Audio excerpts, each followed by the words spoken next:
Hi, this is Tjinap. Welcome to St. Lucia. It's our second home outside of the Philippines. St. Lucia is an island country in the West Indies in the Eastern Caribbean Sea on the boundary with the Atlantic Ocean. Part of the Windward Islands of the Lesser Antilles, it is located northeast of the island of St. Vincent, northwest of Barbados, and south of Martinique. Its capital is Castries.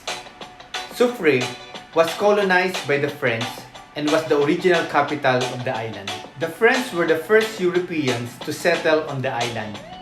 They signed a treaty with the native island Caribs in 1660. England took control of the island from 1663 to 1667. In ensuing years, it was at war with France 14 times, and the rule of the island changed frequently. It was ruled 7 times each by the French and British. In 1814, the British took definitive control of the island. Because it switched so often between British and French control, St. Lucia was also known as the Helen of the West, after the Greek mythological character Helen of Troy. Equal parts beauty and mystic, St. Lucia captivates anyone who sets foot on her coastline. Always evocative, she welcomes visitors with her soothing waves, warm beaches, and hospitable people.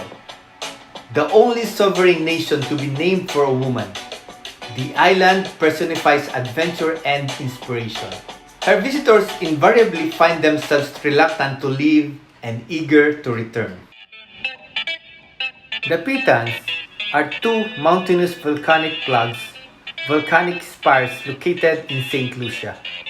Gros is 2,619 feet high and Petit Piton is 2,438 feet high. They are linked by the Piton-Maitan Ridge. The Pitons are a World Heritage Site, 7,190 acres in size and located near the town of Sulfur. A Gros hike tour is one of the popular tours in St. Lucia and is a way to see the island from this vantage point. Thus, I joined my Filipino friends to climb the Gros. As you stand at the Gros and start to look at the 360-degree view surrounding you, it is as though the entire world takes on a new light. Mount Jimmy is the tallest mountain on the island of St. Lucia. It is located in the Canris district on the west side of St. Lucia. The mountain's peak reaches 3,120 feet. It is covered by lush tropical rainforest and was formed as a result of intense volcanic activity 200,000 to 300,000 years ago.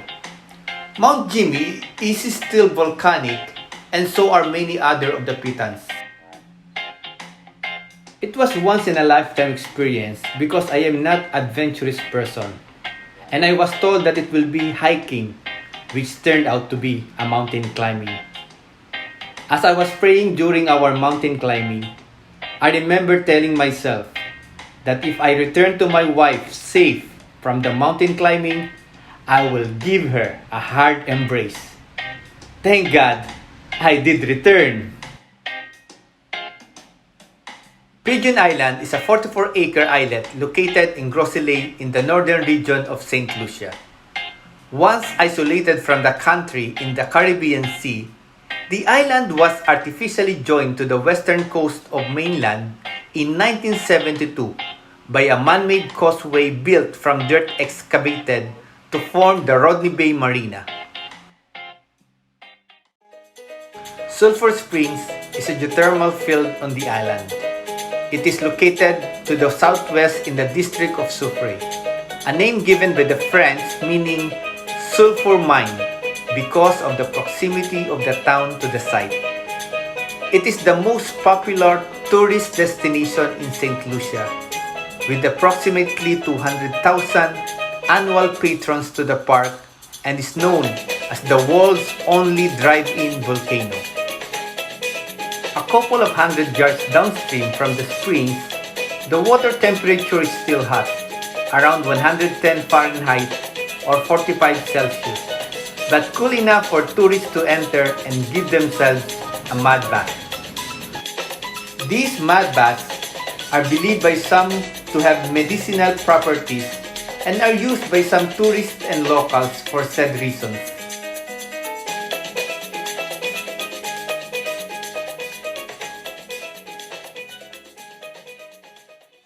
Marigot Bay is located on the western coast of St. Lucia, 3.75 miles southwest from Castries and a short distance from the St. Lucia National Marine Reserve. It is surrounded on the three sides by steep, forested hills. Buka Restaurant is one of St. Lucia's most popular destinations for food lovers from around the world for its exclusive local cacao cuisine. The cacao is grown on the island at the spectacular Rabo Estate and is paired with locally harvested seafood, salad greens, vegetables, and tropical fruit also grown on the estate. Don't miss the St. Lucia Sunset Cruise. Come seek the green flash. It's either in the eyes of that special someone or towards the horizon as the sun sets. There's no better way to spend 2 hours than on board a spacious catamaran as you listen to the sounds of local music as well as classic international hits on board the boat as the sun dips to the west and the evening sets in. Simply enjoy the romance of the setting sun. It heads back to port for 7 p.m. Also, you shouldn't miss the experience of horseback riding in St. Lucia. Explore the sandy beaches and stunning coastal scenery of St. Lucia on horseback. Sandy Hook Stables has horses suitable for all levels, and this 2-hour horseback ride can be adapted to match your group's riding ability. Jade Mountain is St. Lucia's only resort property with the iconic view of both the Petit and Gros mountains floating upon the Caribbean Sea. The location of the property is unsurpassed, rising majestically above the private estate of Anse with 600 lush tropical acres bordering 2 soft sand Caribbean beaches with pristine coral reefs just offshore. Is there anything more romantic than a private infinity pool at Jade Mountain in St. Lucia in the Caribbean? Nada. Architect-owner Nick Trubetskoy has expanded upon his philosophy of building in harmony with Caribbean nature in his creation of Jade Mountain, St. Lucia.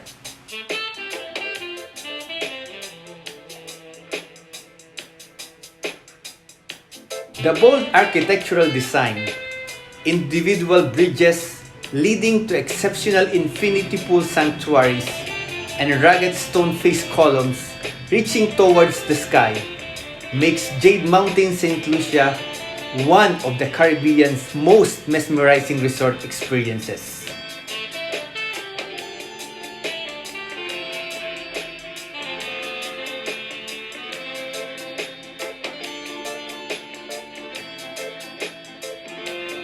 I love PwC St. Lucia. I thank God for PwC for giving us opportunity to work in this reputable professional firm, although it is now under a different name.